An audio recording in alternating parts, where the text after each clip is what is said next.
Иә, әрине қажет. Кітапханалардың өзінің тарихын білесіздер, ежелден келе жатқан. Кітапхана қалай осы жазу пайда болды, кітап пайда болды, сол кезден бастап кітапхана пайда болды. Енді ол бірінші кітапхананы ашқан адам ол Гутенберг, бірінші кітапты басқан адам Гутенберг. Сол кітап басылған күннен бастап осы кітапханалар пайда болды. Әрине, қазіргі кезде бұл кітапхананың даму заманы деп айтсақ болады. Қазір әлемде кітапханалар өте көп қой. Енді біздің Қазақстанға келетін болсақ, Қазақстанда 11 мыңнан аса кітапхана бар. Оның ішінде көпшілік кітапхана мына Мәдениет және спорт министрлігіне бағынысты 3740 кітапхана. Қазіргі кезде цифрлық Қазақстан деген бағдарлама шықты. Оның алдында да бірнеше бағдарлама шыққан. Сол бойынша біздің Қазақстанда кітапханалардағы кітаптар, кітапхана қорында бар кітаптар цифрландырылып жатыр. Ол біріншіден сирек кітаптар цифрландырылды. Енді оның ең негізгі портал ол Қазақстандық ұлттық электронды кітапхана. Бұл 2007 жылдан бастап жұмыс жасап келеді. Қазіргі кезде ашық портал, оған әлемнің 109 елінен кіреді. Енді ең үздік кіретін елдерді айта кететін болсақ, ол әрине Қазақстан, Америка, Ресей, Қытай, Түркия. Енді бізде Google аналитик деген бар, содан қарап отырамыз, қанша адам кіреді, қандай сұрақтармен кіреді. Енді біздің ойымызша енді сол жерде тұратын біздің Қазақстаннан кейін екінші орында Американың Вирджиния штатынан кіреді екен. Бізде оқырмандар өте көп. Енді біздің қандастарымыз болуы мүмкін, ол студенттер шығар біздің қазақстандық оқып жатқан сол жақта. Сондықтан бұл қазіргі мынау ақпараттық кеңістікте ең үздік порталдардың бірі. Енді одан басқа кітап KZ бар, әдебиет порталы. Енді Қазақстанда интернет ресурстар өте көп. Енді цифрландыруға келетін болсақ, енді қазіргі кезде біз әсіресе мынау сирек кітаптарды, енді барлығын деп айта алмаймын, біразын қазір біз кіргіздік. Енді оны жаңа kazneb.kz порталынан көре аласыздар. Қазіргі кезде 60 мыңнан астам контент бар. Оның ішінде кітаптар, мақалалар, газет және журналдағы мақалаларды, қай тақырып сізге керек, сол бойынша іздеп тауып, сол жерден оқысаңыздар болады. Енді ол жерде өзінің бір процедуралары бар. Ол енді авторлық келісім деген сияқты, не болса баспамен келісім. Бірақ айта кету керек, мынау біздің мемлекет бағдарламасымен шығып жатқан кітаптардың барлығы ода бар. Енді біз ұлттық академиялық кітапхана болғандықтан бізге міндетті дана деген түседі. Ол дегеніміз мына Қазақстанда шыққан барлық кітаптар бізге міндетті түсу керек. Сонда түскен кезде біз олардан электронды нұсқасында алып, сонда біз kazneb.kz-не орналастырамыз. Енді ол жұмыс қазіргі кезде қарқынды жұмыс жасап келатырмыз. Оған бізге көмектесетін барлық біздің Қазақстандағы кітапханалар барлық көмектеседі. Одан басқа баспалар да көмектеседі, авторлардың өздері де көмектеседі. Енді қазіргі кезде қоғамдық ұйымдар да көп, балаларға арналған ұйымдар да көп, бәрі кітап шығарады, соның бәрін бізге әкеліп өткізіп жатады. Енді соның бәрін біз цифрландырып жатырмыз. Ол үлкен жұмыс, бірақ жасап жатырмыз. 2021 жыл биыл біздің елімізде елеулі оқиға болып жатыр. 2021 жылды Қазақстандағы балалар мен жасөспірімдердің кітап оқуын қолдау жылы деп жарияланды. Енді ол біздің мемлекет басшысының, біздің Мәдениет және спорт министрлігінің біздің балаларға деген көңілі, балаларға деген ықыласы, балаларға деген қамқорлығы деп білеміз. Биылғы жылы біз бірнеше шаралар өткізуді жоспарлап отырмыз. Бұл біздің республика көлемінде өтеді шаралар. Енді жалпы балалар кітапханаларының тарихына келетін болсақ, бірінші кітапханалар ол Америка құрама штаттарының 3 штатында ашылды. 1803 жылы ең бірінші балалар кітапханасы ашылды. 1803-1822 жылдары 3 штатта балалар кітапханасы ашылды. Ал енді Ресейге келетін болсақ, бірінші балалар кітапханасын 1826 жылы библиограф Топоров ашты. Одан кейін Мәскеуде 1828 жылы ашылды.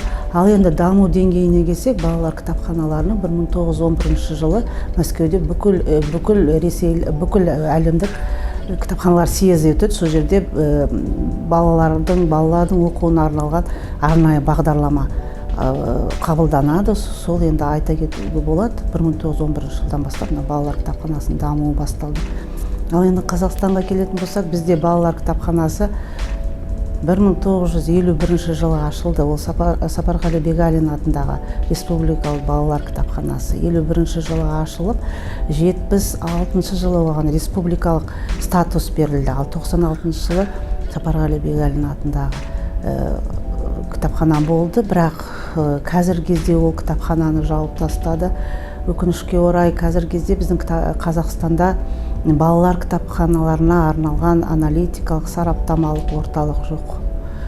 Енді сол қазіргі кезде біздің Мәдениет және спорт министрлігі сол республикалық балалар кітапханасын ашу мәселесін қарастырып жатыр. Енді балалар әдебиеті жылдан жылға дамып келеді. Қазіргі кезде жас ақын жазушылар шығып жатыр. Енді оны бәріміз білеміз. Мен айтып кеттім ғой, біздің кітапханаға қазіргі шығып жатқан кітаптардың бәрі түседі. Одан басқа бізде олардың тұсаукесерлерін, кітаптың тұсаукесерлерін өткіземіз, мәдени іс-шаралар өткізіп жатамыз. Сондықтан біз кітапты және оны жазатын жазушыларды, ақындарды біз әрқашанда насихаттап жатамыз. Енді өзі қазақ әдебиетінің атасы ол Ыбырай Алтынсарин, өздеріңіз білесіздер. Одан кейінде балалар жазушылары болды, Сапарғали Бегалин, басқа да болды. Енді қазіргі заманғы жас ақын жазушыларға келетін болсақ, біздің елімізде бірнеше республикалық байқаулар болды. Ол Дарабоз, Алтын қалам. Солардың сол кезде жас ақындар өзі шыға бастады. Енді олардың аттарын айта кететін болсақ, ол Есболат Айдабосын, кім бар, Саят Қамшыгер бар, Хасан, Серікбол Хасан. Енді осы осы айда бізде Сәуле Досжанның ауылдан шыққан миллионер деген кітабының тұсаукесері болды. Енді қазір ол қоғамда үлкен талқыға түсіп жатыр. Өйткені ол орта жас буын балаларға арналып жазылған кітап. Сондықтан олардың тілдеріне де жеңіл ол кітап оқуға да, және ол мотивация береді қазіргі балаларға. Ол шын өмірден алынған сюжет, сондықтан ол балаларға өте жақын болды. Сондықтан сондай міне кітап жазатын бізде қазіргі жас ақын жазушылар өте көп. Олардың бәрін айта кетсек, енді оны да қазір өздеріңіз де көріп жүрсіздер, теледидардан да көресіздер, өмірден де көресіздер. Енді сондықтан жоқ емес, бар. Осындай бір соңғы кезде бір сұрақтар туындап жүр. Кітап керек па, кітапхана керек па деген сұрақтар. Қазіргі заманға ол керек. Кітап та керек, кітапхана да керек, жазушы да керек, бізге автор да керек. Сондықтан қазіргі міне заманауи кітапханаларды өздеріңіз көретін болсақ, мен өзім жұмыс жасап жатқан ұлттық академиялық кітапхана, ол еліміздегі ең үздік кітапханалардың бірі. Соған келсеңіздер, сіздер кітапхана қандай болу керек, қандай деңгейде қазір заманауи кітапхана болу керек, соны көре аласыздар.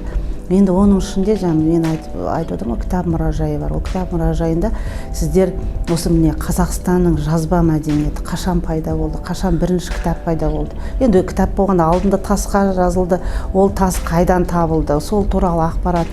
Одан кейінгі кітаптың даму тарихы, одан кейін мысалы төте жазу, араб тілінде қанша жыл болды бізде алфавит неше рет өзгерді.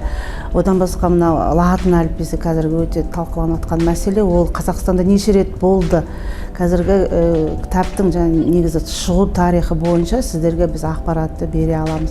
Одан басқа бізде белгілі ақын жазушылардың атында залдар бар ғой, сол залдарда сол қаламгерлер өздері не болмаса ғалым өзі жинаған кітаптарын бізге тапсырды. Ол енді әлемдік үрдіс. Кітапхана несімен бай болады? Кітабымен бай, кітабының мазмұнымен бай болады. Сосын құнды тарту деген зал бар, сол жерде бізде Құран бар. Құранның бізде бірнеше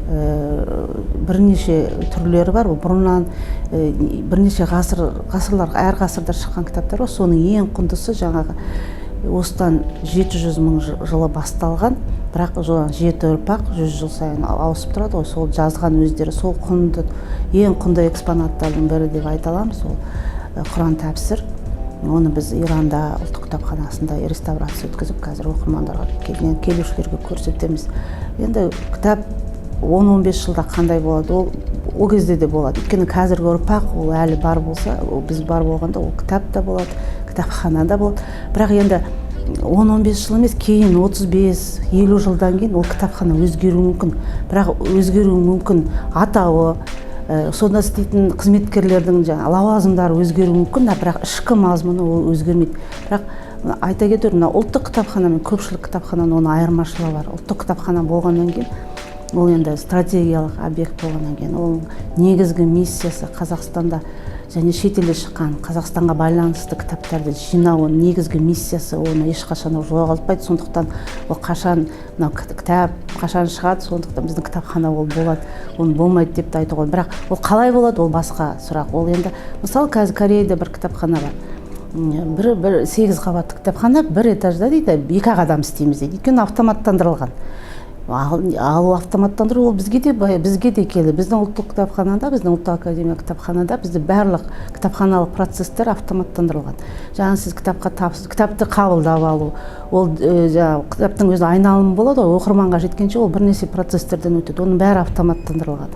Және оқырманның кітапханаға жазылуы, кітапқа тапсырыс беруі, мысалы сізде интернет болса үйіңізде, сіз мысалы ертең сағат 3-те келетін болсаңыз, бүгін тапсырыс беріп қоя аласыз. Оның бәрі кітапханалық процестері автоматтандырылған, кітапты аласыз.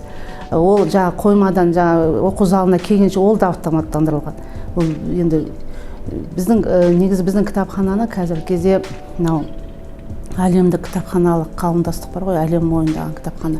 Енді олар біз білетініміз, олар біздің конференцияларға, форумдарға келді, көрді. Енді олар, жалпы біз барып жүрміз, оларға айырмашылық бар.